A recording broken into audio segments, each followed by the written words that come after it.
All right, boys and girls, welcome back to another episode of Over a Couple of Beers. I'm your host, Jason Cercone, joined by our other host, Jason Collins, as always. Hi.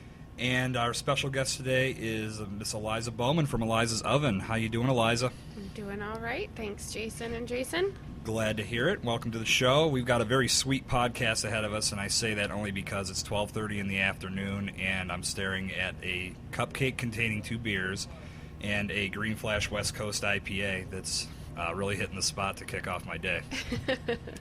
So if you guys haven't been down to the Pittsburgh Public Market, overall this place is really advanced, and I know the first time I made it down here was about a year ago, and this is a really cool concept. It's really bringing back some things from the old days in regards to how markets are set up, at least to my limited knowledge on how these markets are set up. But part of this market is Eliza's Oven. And those unfamiliar with what Eliza does is she takes a lot of local beer and whiskey and mainly the adult beverages that we have come to know and love and cooks with them and makes some absolutely incredible baked goods. So like I said, I'm staring at an awesome cupcake that I'm going to be diving into here in a second. But before we bring out our inner fat kids, or in my case, the outer fat kid. Yes, I am an outer fat kid as well. Eliza, give us a little bit of a background about what your business is all about. Well, Eliza's Oven is a bakery, but not a normal bakery in the sense that we do a lot of savory as well as sweet, and then we're also not the normal bakery in the fact that everything is boozy. To some extent. We make everything using locally produced craft beverages. So we do have certain cupcakes like the Designated Driver, which is made with just a locally produced milk. Or we have like the Jump Jitter Java, which uses local coffees. So I do stray from that boozy theme, but mostly it is whiskey, rum, beer, that sort of These are a few of my favorite things. Beverages that are out there. And a lot of people ask me, they're like, well, how do you get away with putting booze into everything? And I say, you actually do it every time you bake. Vanilla has as much ABV as a whiskey. Get out of here, really? It does. No idea. Vanilla is alcohol. So no wonder I love vanilla so much. Every time you put vanilla into your cake, you are adding alcohol to your cake. That's just how flavors are kept and stored. So the fact that we can then take these lovely locally crafted alcohols that store different types of flavors than just, I've come to think of it as boring old vanilla, then you can put those into your baked goods and make them much more unique and flavorful. I'm instantly seeing the correlation now of why the air fresheners I use are vanilla. The candles if I'm lighting a candle in my house to freshen things up, it's vanilla. His inner alcoholism is coming out, too. I've got some issues I've got to Have you ever taken a shot of vanilla, though? Because that's the most raunchy thing you can ever do. I've never gone down that road. Oh, it tastes terrible by itself. Yeah, it's really, just really cooks out bitter. nicely. Just cooks out nicely. It's got a nice aroma. That's why these beverages, too, like hops are super, super bitty, but they've got a nice floral aroma. Mm-hmm. And it's that aroma that sticks around in the baked goods. It's beautiful. So what's your background? How did it lead to what you're doing today? Well, I started out as a theater professional, believe it or not. Beautiful. I was a stage thespian. manager and production manager for the stage and screen. And I lived in New York for 7 years, and I loved doing it. I worked from very tiny, tiny productions where people were just sitting in front of music stands reading scripts, which now I just actually went to New York this last weekend and saw one of those plays that I saw just in front of music stands now on Broadway, which is awesome. But then I also worked at Lincoln Center with John Lithgow. So I started doing that, but I got sick of all the paperwork, and I got sick of just sitting behind a desk the whole time. And even though it was artistic and I loved it, I wanted to be more hands-on, and I wanted to be able to create my own craft, and what I always loved doing was baking. Mm-hmm. So I sort of started to switch I started making cakes for local corporate businesses, doing birthday cakes and things like that, but also doing concessions for some of the smaller theaters that I worked for. And, everybody loves to celebrate, and so we would, make pink champagne cakes, or we would make a beer cake, and, because everybody in theater is an alcoholic. I didn't know if you knew that, but they are. Kind of have to be to do something to be. over and over and over and over and over and over again. And so that's how that sort of started. And then I moved down to Pittsburgh 4 years ago and actually took some business classes and decided to go into business for myself. Cool. The real question is, did John Lithgow get tired of you asking about Harry and the Hendersons? I never asked him about Harry and the Oh, Hendersons. I would have bugged the hell out of him. He would have hated me. I did. The first time I met him was probably 12 hours after I had finally finished the season of him on Dexter. Yeah. So Okay. I just stared at him Were you wide-eyed, creeped out? hoping he wouldn't kill me. Yeah, you were creeped out by him. And he was Third Rock from the Sun, right? Yes. That was Was like, Third that's Rock what I from the thought. Sun, Okay. yep. Yeah. He was just an Interstellar as well. Yeah. Awesome. Excellent actor. So you've been baking, from my research and actually getting to know you a little bit over the past year since we first met, you started baking with your grandma when you were a kid, right? Oh, yeah. I was a baby. I don't even remember the first time I ever made anything baking-wise because I was probably far too young. But yeah, I would always get involved in the holiday baking. It's probably the only real holiday tradition we have in my house is just baking. Everybody's in the kitchen. Was Grandma baking with alcohol as well? No, my grandmother was actually a teetotaler. There Yeah. was no alcohol allowed in the house. Uh-oh. I remember by the time I got of age, I realized that my mom left the house so often because she kept a flask of something in the car. Or we'd have some spiked cider, or we would have, Irish coffee out there in a thermos in the car. And so we all started sneaking out there once we became of drinking age. Sure. Of drinking Yeah. age. By of drinking age, you drinking mean age. 14, Yeah. 15. Yeah, right. Possibly. I'm not going to get my mom in trouble here, but, possibly. Can't change the past. No, our parents would be in prison. Yeah. That's cool. So, you said you don't even remember the first thing you made, but I'll put you on the spot. What's the first thing you made with booze? Well, I have no clue. Really don't. I do remember making a lot of things for St. Patty's Day, and those always had booze in them. So I'm going to go with that one. I used to make these little spritz cookies. Do you know what spritz cookies are? No.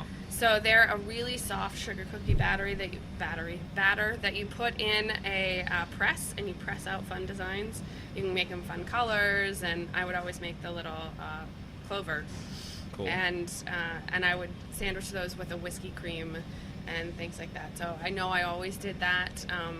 But I've made opera cakes, and those are always soaked in like a boozy, simple syrup kind of thing. Tiramisus are always definitely very boozy. So yeah, it's always sort of been there and present in baking. I just decided to make it the absolute focus in baking for me.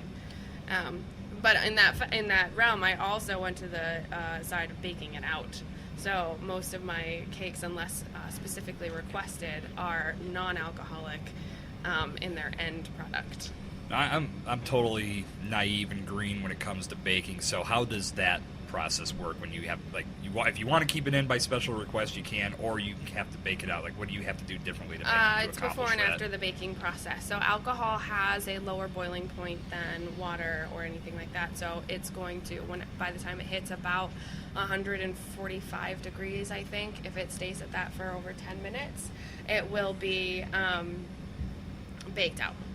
Okay. It will have just dissipated and turn into steam. So you get that wonderful little burst of hot alcohol when you open up the oven, but it's all going into the ether. And then if you want to put it in afterwards, you make a simple syrup out of it usually. So you're adding some sugar and some water, and you're tossing it in and making it, and then you can just soak a sponge cake in it or something like that. And so you're going to have a wetter product. Like tiramisu, definitely, Like a when you rum bite cake, into something it, like yeah, that. you bite into it and it's like, oh, there's actually, like, this is wet, it's been soaked in alcohol, and so that's how you're going to add it into the product if you want to keep it alcoholic. I like that. Yeah. Yeah. But it is harder to work. Like, people want super alcoholic big wedding cakes, and I can't do that because that wetter cake is not going to hold To as well. fall apart. It won't travel. Yeah. No way, no how. You just have to put a bottle of booze right next to the cake. Right. And chase it, Pour take a it bite. over, we ju- can do it flambe. or if you have whatever. like the fountain that runs through the cake, that could all be like vodka. Yeah. That's one killer wedding. Yeah, I think I would need the guys from, what's that big crazy cake show where they're always like... Cake Boss. Yeah, I do not have a room full of tools just for putting fireworks in cakes or vodka fountains. That's some insane shit, I have to say. Those guys, Yeah. what they put together isn't just nuts. Yeah, But, yeah. But no, I just focus on simple products but good taste. yeah, so we can dive into these and see what's going on with them. Yeah, sure. I'll take the one closest to me. Good, because I'm taking vanilla one, and we've already gone over the vanilla obsessions. So As we're gorging ourselves Yeah. here, please explain what we're eating. All right, well, they both have in their hands a version of our bottoms-up cupcake. which has a chocolate chip cookie on the bottom. Oh, sweet that's Jesus. made with a nut brown ale, and then it's topped with a chocolate stout cake. And one of them has chocolate buttercream, and the other has vanilla buttercream. Damn this mustache. That's ridiculous. Wow. That is just a perfect combination of Now- cookie and cake, man. And the frosting just puts it over the top. So we can plug who this might be. Whose nut brown ale is this? That is actually Hop Farm Brewing Company's Nut Brown, and it is East End Brewing Company's Stout. It is Awesome. delicious. I think before we went on, I said I probably wouldn't eat the whole thing. I'm eating the whole thing. I'm eating the whole thing. That's awesome. So now that we know, obviously we know the cupcake was going to be good. It was it looked too good not to taste awesome. What else do you have in the lineup that you're especially proud of, and what products do you, or what beers and liquors and whiskeys do you use from a local standpoint to make those things so good? Well, if I can find it local, I'll use it. I'll find some way to. I have always running in my inventory something that's made with Maggie's Farm rum, something that's made with Stay Tuned Distilleries gin, even though they are no longer, so I can only get it for so much longer while I'm going through their back stock. But after that, I'm probably going to have to actually move to Blue Coat gin. And use that, but it is a good gin. And then I use Wiggle Whiskey, and I use Roundabout Brewing Company, I use Lavery Brewing Company, I use Hop Farm, East End. Gosh, the list goes on. It's really hard to keep it running in my head. I have an Excel spreadsheet with all the breweries that I can use. And as we sit here where Eliza's setup is in the market, I can envision that someone running next door to, like, they need an egg or need flour for something they're baking. You can just run right next door to the East End Growler shop and just be like, I need some Big Hop now, and there it is. This is awesome. Yeah, that's the easiest of the shopping runs that I have to do. The other, like my shopping days, it takes a whole 24-hour period usually of me going from, place to place to gather stuff. But like the whole Breaking Bad thing. I'm just kind of taking this in. Yeah, you look euphoric over there, man. It was good. It was really good. We should mention Jason's diabetic, but he was putting that in the side. I am not diabetic yet. I'm well on my way. That's Now, awesome. now, obviously, things that are made with chocolate, things like nut brown ales and stouts are really good. But what is an love IPA using- good in? Oh, well, that's... IPAs are more difficult because they do cook down to bitter. Those hops are going to be a very predominant flavor, and so if you try to make a syrup out of an IPA, it's going to be so bitter you won't be able to work with that. So is that why it's more used in candies and things like that than I think so. than yeah. baking goods? So you want a lot of sugar to balance out all that bitter, but you also don't want to cook it down too much. So what I do is I'll make it into a cream. IPA creams are actually really delicious. They do have a little bit of that bitter back end, but they go more towards honey, honeysuckle, that sort of like really nice floral, flavorful. If you ever smelled fresh hops, you get a lot of that It's flavor. one of the greatest smells on the planet. And that's because you have to bond that bitter with a fat. Yes, baking is all about fat. Don't let anybody tell you I thought otherwise. those cupcakes were fat free. This is marathon food. Oh, they no tricked me. calories whatsoever. And you want to bond something with a really strong flavor to a fat because that's going to smooth it out a lot. So I'll make IPAs into creams, and so I'm adding a cream that I've made to a cake batter rather than a simple syrup, which is, like with the stouts, I'm making a simple syrup with brown sugar, butter, and chocolate, and pouring it into the chocolate cake. Well, not a simple syrup, but like a tempering of that chocolate with that. So I can almost see like an IPA with like a cream frosting on top, maybe on like a lemon poppy seed type of thing, where Well, I it'd be do a like lemon, a totally lemon bitter poppy type seed scone. But you do have to add it to those sort of brighter flavors. You want to have some citrus in there with it usually. I have done butterscotch, which works really well with that actually, because butterscotch is such a strong, sweet, forward flavor that balancing it with that bitter. I actually don't like butterscotch by itself. I've never been a Werther's fan. Just add booze. Just add Right. booze, and apparently it works out just fine. But it really, you have to find that balance of, if an IPA is going to be super, super bitter, you want to balance it with that sweet and that bright flavor. You know what else IPA is good for? washing down a chocolate cupcake. Cheers. And by the way, if Commonwealth Press is listening, we need to get that T-shirt made immediately. Just add booze and everything will be fine. Just add booze and everything will be fine. I like it. So obviously, being with having all these great products involved, or having them in your baked goods, you get to work with a lot of these local companies. How's that been, establishing relationships with them? And there's got to be some cross promotion there. Oh, absolutely. They've been fantastic. I mean, I'll go down to the brewery to East End, and they'll have me vending stuff. I was there for the keg ride. I did all the food for them. So they really support the product and try to bring me into their venue as much as possible. I do events with, Hop Farm Brewing Company. So I really, we do that cross promotion where I'm like, hey, I'm making stuff with your beer, and you're bringing me in to sell it, and this is awesome. It all works out. And then also just there's a camaraderie of us all being in this business, even though I'm not officially distilling anything. Wiggle Whiskey, they were so supportive when I first opened, and they would sit me down and be like, how are things going? How are your sales? Let's talk about marketing. Here's what we found really works. So that, they're so behind what I'm doing. It's really awesome to feel that support. And, there's no way that my business would be as far along as it is if I hadn't had that support from all these. Do you other see the businesses. same spike in business over Craft Beer Week? Do your sales go up over No. that week because of what you cook with? Or? Craft Beer Week it's more for the breweries, I think. I get involved and I'll make cakes and I'll do events with them. But as far as people coming into my space, I am still known as a bakery. So if there was a bakery week, I'm sure that I'd see that spike. But I don't see that same spike in sales. Well, there's Restaurant Week, right? Yes, there is. Yeah. So that would be probably, and they've actually paired that up pretty well with beer. The Brew and Chew was, when was that? I was December, up there January. January, yeah. There was, I worked a booth there for work, and I was actually very impressed with how many brewing companies were there to pair themselves with Restaurant Week, and that would probably be an awesome thing. Were you set up there? I was set up there. Why do I not remember this? Hammered. Well, yeah, there was that.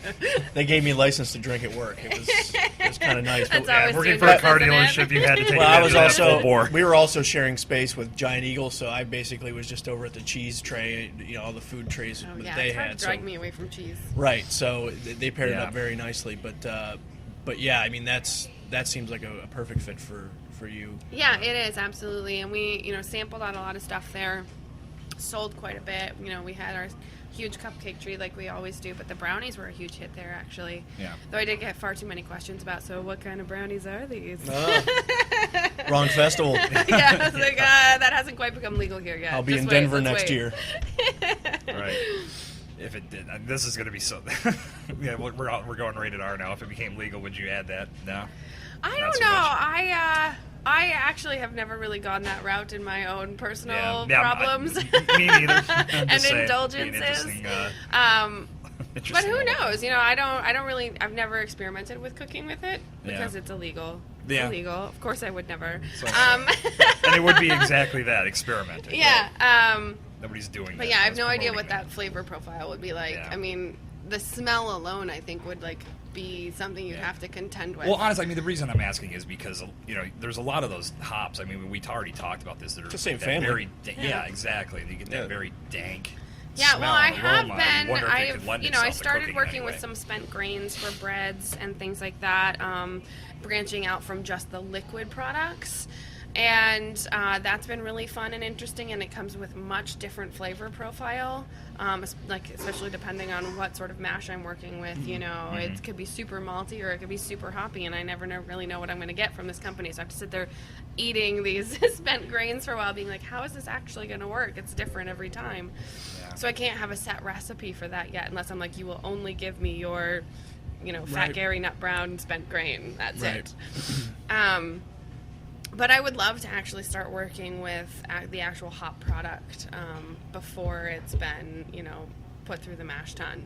So I worked with Hop Farm Brewing Company a little bit, experimenting with some hop shoots and how to put those into things. They taste a lot like asparagus.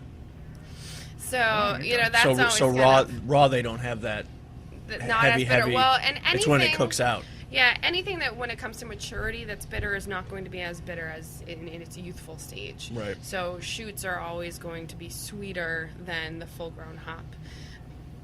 But working with the actual full-grown hop is going to be much different, Right. And harder to figure out. To pair how it that up with gets in. things that are going to work. Yeah, I do kind of want to experiment with candying hops. Right. Right. Well, because there you go. that seems like it would make sense, because if it's still sour and bitter, Yeah. that's perfect for a candy. Yeah. It's Exactly. perfect for something like that. That Yeah. would be a great. I mean, and you get. I mean, there's a lot of that. A lot of the sweet and salty out there now. So I mean, like, you go up to the Independent and get candied bacon. Right. I think that would be also. It would be pretty much in that same line of thought of what can we do to pair something that you normally wouldn't and see what it can become. I would love to try something. Well, and I like used that. to work. That's a hard lot to with, screw up bacon. Candied basil and things like that. True. You don't typically think of something that would be a candy, but candied bacon. Nobody ever really thought to candy it before. Bacon and chocolate are just Yeah, wonderful things together. and honestly, I remember when I first discovered chocolate-covered bacon. It was somewhere here on the Strip when I worked down here years back, and I loved it. And everybody I told about We thought actually I was have out some of. for sale right over there at Do they- Simple Sweets. Oh, awesome! And Are they open you today? shouldn't have told me that. No, they're not open today. Damn it. They're open Well, then we don't have Wednesday to through pay. Sunday with the Pittsburgh Public Market. Yep. So I was telling everybody about this chocolate-covered bacon, and they thought I was insane. And Yeah. I'm like, I'm going to tell you guys that this is amazing stuff. Just wait, and now all of a sudden, bacon's in everything. And It is. chocolate-covered bacon is just, I did Yeah. not know I could get A it lot- here. a lot of people Anybody ask making me a when chocolate I'm gonna- bacon stout yet? I think it has been done. I Yeah. know. Isn't I it? know there's bacon in beer, but I don't know if anybody's made a chocolate bacon. I stout. have not had bacon I in don't beer know. yet. I had It the voodoo, the Rogue Voodoo donut.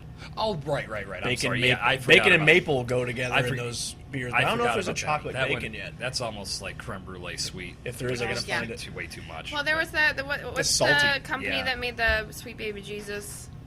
Duclaw. Duclaw. I feel like they did a chocolate bacon one as well, but I could. They did. totally I haven't had be it yet. pulling They that did out one of- with coconut and chocolate, and the chocolate peanut butter one, obviously.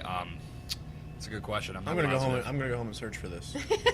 Yeah. This be my. If my not, start mission. brewing it. Yeah. Yeah. Very good. So we've got some more stuff in front of us that you brought out. You Yeah, wanna this is talk more about that a towards little the- Speaking of bacon, Speaking of bacon, egg, bacon, and beer cheese. Anybody? Yup. Yeah, this is the savory line that I do. It's called Prohibition Pastries. They're sold in some local grocery stores, hopefully more coming up soon. We do handheld pies. I call them hand pies. So it's like a turnover. Yeah, It's like got little a pie pitas. crust. Yeah, it's a pie crust, so it's nice and buttery and flaky. Beautiful. And then we have savory fillings inside. We do a few sweet ones as well, but mostly savory.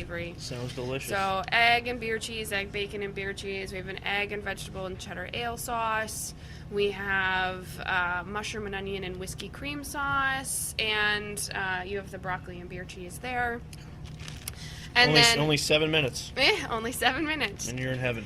And we Amen. also do pot pies. So the pot pie you have here is the steak and stout gravy pot pie. It's we use local Clarion Farms beef, and I slow roast my beef for 8 to 12 hours, depending on the size of the roast, in 2 different kinds of beer. And Probably IPA, should have eaten breakfast. an Dying IPA here. and a stout, and then we add in potatoes and carrots that have been roasted with rosemary, Wow. peas, and then a stout gravy. And this one is traditionally made with East End's Blackstrap Stout.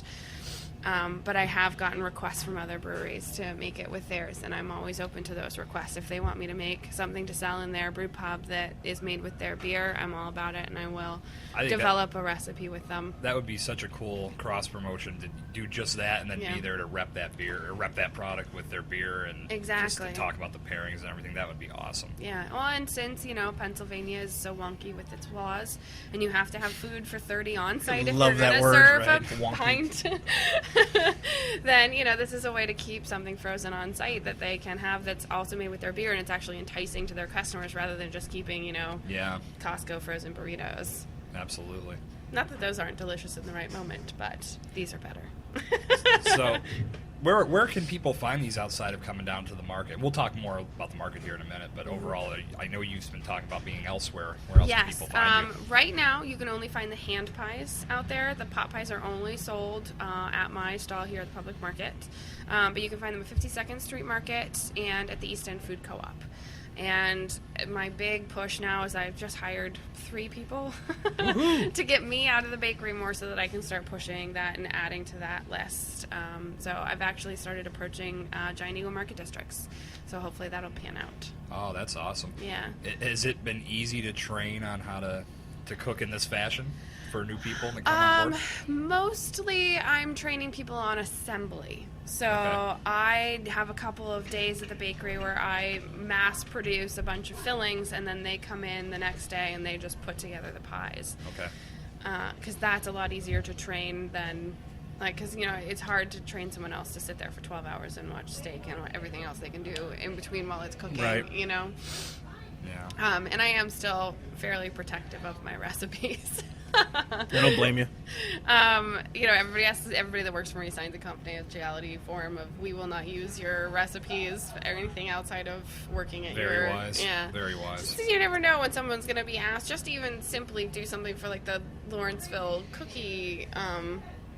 What is that called? The everybody walks around to Lawrenceville and people are giving out cookies. I'm not familiar with this, and apparently I have to go.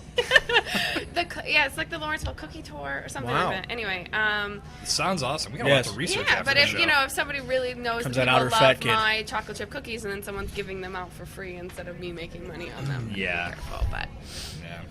they can always ask for a donation, and I'd probably be very willing to. Right. So how are you feeling about the overall craft beer scene? We've seen a lot of growth in regards to the amount of breweries and It's stuff. hard to Is it stay easy on keep top up of with? it all. It's Tell me about exploding. The fact that the beer festivals are becoming very prevalent here is helpful in that regard for me to really stay on top of that and go meet the local brewers and their reps at these festivals. Beers of the Berg, the Pittsburgh Beer Fest, while that's a huge national company of Festivals Unlimited, they do try to be very local-centric when they come to town, which is nice. That's how I was introduced to Spoonwood, because I don't have time to go out there right now, and so I was able to actually meet those people. They had this amazing coffee amber. Oh, it was so good. It's the first one I've ever had of its kind. It's called Cool Drip City. It's a coffee ale. Yeah. So it's got all the elements that you would expect from a coffee stout, but it looks like an ale. It's almost like master. And it almost was like the so master robust disguise. It wasn't and flavorful. Yeah, it wasn't local, but I had one. I had one just like that. It was a yellow beer, but it had coffee. It was Elysian, by the way. It was the Elysian. yeah. It was like I grew up right next to that Maybe it was a brewery. pumpkin Awesome. coffee something or other, but it was an ale. Yeah, I know. Stone did something, not coffee, but they did a golden stout with their Socicity project, the Master of Disguise. Yes. You're seeing, and then again, we talk about it a lot with the ingenuity that these guys have. But it was really fantastic. Steve knocks it out of the park with those beers, and I remember when I first had that one, I was just like, wow, Yeah, never expected it it. knocked my socks off. It was so good, Yeah. and the clarity was amazing in that beer too. Like it wasn't overly heady. It wasn't overly coffee. It had this amazing coffee aroma, but then you drank it, and it was you got a lot of that beer flavor out of it. It was perfect. Yeah, that's actually an award-winning beer, depending on the reach that Doug Durda and myself have, because we voted that beer an award winner at the Pittsburgh Brew Fest at the Rugby Club. Yeah, it deserved it was hard not to. Hands down, I mean, it deserved it. It was one of the best beers that I had at the Pittsburgh Beer Festival at the Convention Center in February. Yeah, and actually, to plug Spoonwood, too, Steve just did a chocolate IPA, which is something I'd never had together either. And I haven't tried that, but I'd like to. It's really... Well, I swished mine around in my mouth after I had the cupcake, so I kind of made my own. There you go. That was the delicious. the Mr. Beer version of Yes. a chocolate IPA. Yes, it was. But he did. It's almost like a glass of liquid dark chocolate. The bitterness and the chocolate together. It's perfect. It worked. It's a That good sounds marriage. really And good, he said he wasn't sure either. Like he just want to see how it would come together. And did. It That's came how most together beers come fantastic. about. It's just That's how I feel about most of my recipes. Give it a shot. Yeah, you just got to try it. Sometimes the first time I made a whiskey cream, it was terrible. Yeah. And you just have to keep working with it until you find that right balance. So you never know if it's going to be good or bad. But the first time I ever made a nut brown chocolate chip cookie, it was perfect. I was like, I don't have to touch that at all. So you never know what's going to work out. Yeah, I did that with a bologna sandwich once. I just had to add extra mayo, and it made it fantastic. That first Not version Miracle of- Whip not mayo? Well, I can go either way. I'm not one of those ones that I'm one of those ones. Against it. Which side are you on? Miracle Whip. Oh, I'm a Hellman's all the way. Gotta give me that. Not for my sandwich. No, I said I'm a fan of both, but not over a couple. But when it comes down to some macaroni salad or something like that, it has to be Hellman's. Yeah. Yeah. By the way, just completely off topic, I haven't had your mom's macaroni salad in years. So, Linda, if you're listening, we need a hookup down here. Yeah, I got to get myself up there to get some. Well, I've had it a few times. She always sends me back with a big bowl of it, and she's usually gone in a day. Yeah, the best. You don't understand. This macaroni salad is the most. She made 5 buckets for my stag. Literal buckets. Sand pail buckets. Holy and we. Or I don't know if we had more. I think we had one left. Yeah, Jeff was walking around with one under his arm. By the night, one of the guys in my wedding was walking around with a bucket with the sand shovel. With the sand shovel, just because macaroni. That's how good this is. I think you're going to need to bring me a sample of this. I'm in. Yeah. I keep telling her she should go pro with it, but she won't. Yeah. The world's missing out. Yep. It's fine, though. If she keeps it confined to all of us, though, I'm not going to complain. So we, again, talked a little bit about the public market before. Do you want to give a plug for this place and talk a little bit about why people need to get down here and check this out? Yeah, well, outside of you. The mission of the public market is, to help support the local economy, to incubate small businesses, and to just showcase handcrafted, high-quality products. And I can say without a doubt that my business would not exist if it weren't for the Pittsburgh Public Market. I was able to come in here, set up a full retail/bakery in 200 square feet, and they allowed me to do that, to put in ovens, to put in 3-tub sink, everything I needed to get approved by the health department, and do it all in 200 square feet. Well, actually, I started at 100 square feet. Yeah. So the world's tiniest little retail/commercial bakery ever. Growth is good. But yeah, I'm at 200 square feet, and it's tiny, but it allowed me to really keep my overhead low. I always knew what my monthly costs were going to be. Mm-hmm. So the only overhead that I ever had that was fluctuating was cost of goods.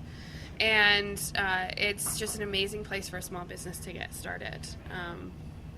And while I know that my goal for the future is to have my own shop and to possibly eventually move out of the Pittsburgh Public Market, I will always do events with them. I will possibly always even just have a weekend store here selling retail, because the customer base that I got immediately was so amazing. And the support you get from all the other vendors is also great. We all talk shop, we talk vendors, we talk suppliers, we talk, everything. We all help each other out. I walk in and my can opener is gone half the time, and I just have to be like, who took my can opener? Because everybody is just helping each other out, and if they forget their wine opener, I've got a wine key. Mm-hmm. So we all just sort of hold each other's hands and make sure that we all succeed, and that's really rare to find. And then there's the quality of the product, to dust the little dirt off my shoulder here, but I've got a pretty good product, and I love that everybody else brings in their absolute best when they come in here as well. Nobody wants to put out a bad product. And there's woodworking here, there's handcrafted chocolates, there's a woman who does her own little Pittsburgh-centric t-shirts and jewelry, and her jewelry's gorgeous. It's the only jewelry I wear now. And we've got waffles, we've got beer, we've got wine, we've got kombucha. It's just a really cool place to come and hang out. And we do a lot of events here, and there's event space available if you want to rent it for your business to hold a party or a meeting, or if you just want to come in for the weekend and sell your stuff. That's also a possibility. Yeah, it's not even open today, and I walked in and it smelled wonderful. Yeah.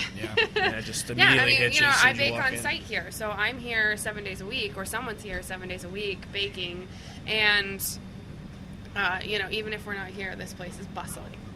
Right. Yeah, and that's, when I walked in today, I didn't even realize this isn't an official open store day. Yeah. Because there's people here, some vendors are here 7 days a week. Yes.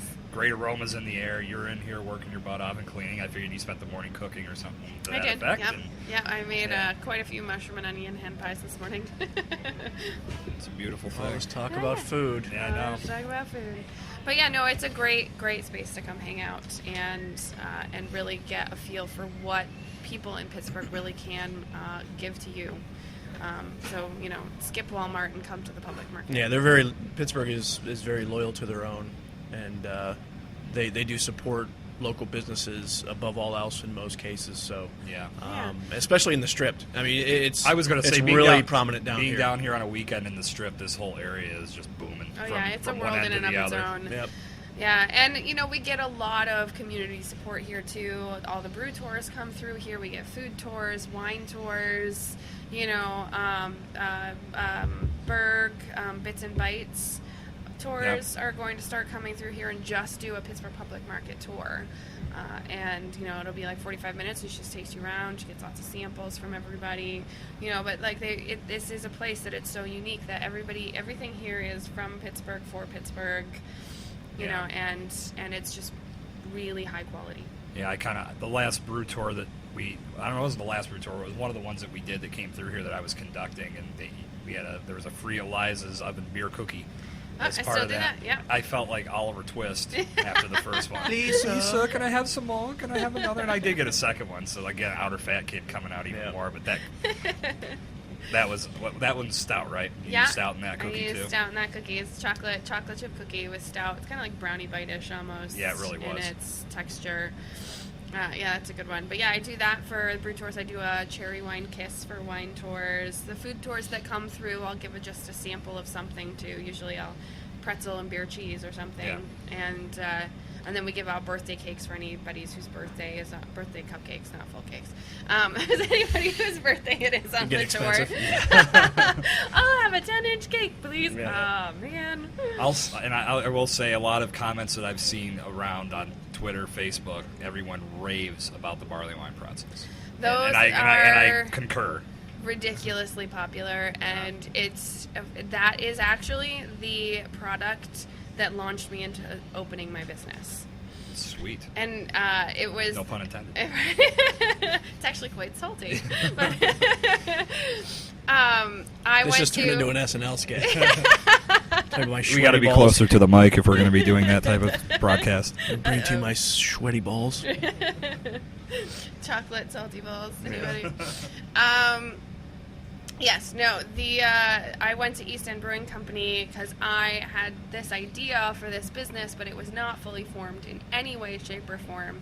And I knew that in order to do something like this, I would need to know a whole ton more about beer. Because I knew how to drink it, and that was about it. You're on the right podcast. So I went to a volunteer day at East End Brewing Company, and it was a barley wine bottling day. And, I just sat there, and those volunteer days are just basically a whole bunch of home brewers that want to come hang out with the real big-time brewers. Right. And I went in there, and Scott started telling this story about barley wine and the history of barley wine at East End, which has been very tumultuous. He has a love-hate relationship with barley wine because one every third batch fails. Yeah. But once you get a beer to that type of high alcohol content, which barley wine has, which is between 10 and 15% alcohol, depending on the barley wine, that alcohol can react badly with your yeast, which was a good thing for me to learn as a baker too, because I use a lot of yeast in breads and things. But that such a high alcohol content can end up stagnating your yeast. And so he would make this barley wine, this whole big, 12 barrels worth of barley wine, bottle it all, and set it to bottle condition, and it would never condition because the yeast had just been killed by the alcohol. Mm-hmm. So he then told us that he has over, 1,500 bottles or something just sitting at the top of his warehouse, totally unusable, and he checks it every once in a while, hoping upon hope that it will have bottle conditioned and, the additional 3 years that he has given it to bottle condition. And a little light bulb went off in my head, and I said, I could do something with that product. I could take that product off your hands and turn it into something. So I went and I did a bunch of research, and I was like, what would be the best thing? And I think a lot of people have a love-hate relationship with barley wine because it is so sweet that it's hard to do stuff with. If you put it into a cake, you'd have a really kind of cloying cake. And so I thought up of doing the pretzel and balancing out that sort of sweet, overly sweet maltiness of the barley wine with nice, buttery, salty pretzel. So I got a couple of bottles from him just to try things out with, and I brought him a bunch of samples. And the whole brew crew just went crazy for them. They're like, when can we have these again? Nice. And so that was like the staple moment of like, I think I could do this for a business. Yeah. And that was the first thing I knew was going to be on my menu for Eliza's Oven. Awesome. Yeah, and with beer cheese too. Yeah. And there's still so Good many combo. crates of that flatitude left. So Yeah. I don't know what I'm going to do when I run out of it. I'm going to have to like, Tell them to screw up some more batches. I know.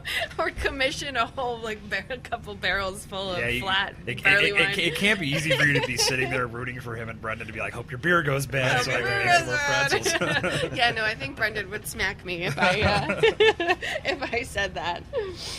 That's really cool. So what's next? What's on the horizon for you and Eliza's Oven? Well, Eliza's Oven is in the process of rebranding. Like I said, the wholesale line is all Prohibition Pastries, and so we're going to effectively, within the next year, completely switch over to Prohibition Pastries and sort of quietly get rid of Eliza's Oven. Mainly just because I'm sick of the question of, are you Eliza? Yes, I am. Oh, so did you name it because you and then the oven is kind of like the furnace? No. I didn't even know Eliza's Furnace existed when I opened this. Wow. You really have to answer these questions. All the time. All right. All the time. Well, Prohibition Pastries has a really nice ring to That it. actually, yeah, that's really cool. So that's been registered, and so we're slowly moving over to that, but I don't want to lose all the people that only know me as Eliza's Oven. Right. So that rebranding's happening, and then with that is the big push for wholesale. I really want the wholesale to just sort of float the rest of the business so then I can open up my own storefront based off of that business that is Prohibition Pastries, have a little like outdoor patio, have a BYOB, have brunches. Nice. As I like doing all the bakery stuff, but I also love making meals. I've always really liked that side of it. So Have any areas of Pittsburgh picked out where you'd like to open up? I have a couple in mind, but it all sort of depends on where the sticks fall. Yeah. It's hard to say, but I do like the East End. Point Breeze is a nice area, but finding space there is really difficult, but I think I have the right clientele there. Mm-hmm. But then also with everything that's happening in Garfield right now, I really like that area. I think that area is just going to explode very soon. So we'll see. But yeah, that's the very big picture. Who knows how many years it'll take, but Yeah. Well, not many if you get this out to more people. Oh, that's what I'm it's gonna hoping. grow. Yeah, that's why I was like, I'm going to bite the bullet and just go to Market District. And, I've applied for the FDA exemption for over 100,000 units so that I don't have to have nutritional information on my packaging until I'm selling over that amount. And I'm sure you guys are so curious about all that logistical stuff. No, I'd rather not know what was in this cupcake. Well, right, yeah. But having to deal with all of that because the packaging, to get, like if I were to take the egg, bacon, and beer cheese hand pie to go get nutritional information, you have to supply them with, in succession, like 3 different ones that are from 3 different batches. Consistency and... So they're looking for consistency, for weight of product, for all that sort of stuff. And, while I'm consistent in there, it is also handcrafted. It's all Right. handcrafted. I do not use machinery. I will never use machinery. I don't care how big I get. I will hire people to do this because pastries are just better when handled by people. That's very, very similar to what the brewers do, and we, that's not bake Right. the hard way might be the way to Yeah. to say But the it's opposite. true. Yeah, by hard, they just mean metal. But that's it. No, I mean that makes your food very authentic. It does. It's very It does. authentic. And it's, people, I believe in people looking at each product as it comes out the oven, of knowing what the smell is supposed to be like, of knowing what the texture of your pie dough is supposed to feel like in your hands. A machine's not going to tell you that. It's just going to tell you it weighs the right amount. It's the right diameter around, etc. And it's not going to have that same quality to it. I know my pie dough is right because when I roll it out, it has certain number of butter pockets and it has, certain size of, I don't know, everything. Every ingredient is something that I keep my eye on, and I want to train other people to do that, and you can't train a machine to do that. Exactly. Right. And so I don't want that sort of, what's the word I'm looking for? Separation, I guess, from the production of my food and Right. the people that are creating it. I like it. Yeah. It's very cool. So one day I will have a warehouse full of people making pies. I hope so. Excellent. Yeah, we'll do another podcast with the whole crew. Right. There you go. So, Eliza, thank you for taking some time to sit down with us. Thank you. Eliza has a very special part on the PCBM mobile app called Boozy Baking that connects with her Facebook page. We're going to be doing more with that section in the upcoming months. We had been talking about you do some baking classes, right? Did some baking classes, and like I said, with me wanting to do more food, you're going to start seeing more little pop-up events with different breweries and stuff where I am doing whole course meals. So like in June I will be doing a 4-course brunch with Green Flash Brewing Company. Beautiful. And Nice. and then I've been working with Scott at East End, and he wants to do a meal over there at the brewery. So we're going to start seeing more of that stuff so people can get an idea of that. And I don't know if this is very, very unofficial now, but I've started talking with some event spaces about possibly doing like once a month high teas and things like that Oh, too. nice. So the Prohibition style tea, everybody will be pouring a little gin in their teacup. And speaking of Green Flash, I know everybody's wondering what we're drinking right now, and that is what we're drinking. I thought we said that at the beginning. Did we? I thought we did. You did. Oh, you Yeah, did? yeah. I don't remember that. Yep. So we're drinking Green Flash. How much of it are you drinking? I just had the one. I just had the one. Yeah, I've got the Hophead Red, which is one of my It's a favorites. good one. And Nice. then these clowns are drinking the West Coast IPA. Yes. Yeah, we might have to do one more before we bail out of here. It's going to give me more courage to sneak in and get some of that bacon. It makes really good. Bacon. I use their double stout for some catering gigs that I do, where people want like a really strong stout flavor. 'Cause that one really is robust. It's got a lot of vanilla in it, but it's not actually a stout. It is a black ale, but it's a double stout black ale. Very cool. And so I use that in things where people really want that robust stout flavor. Right. Awesome.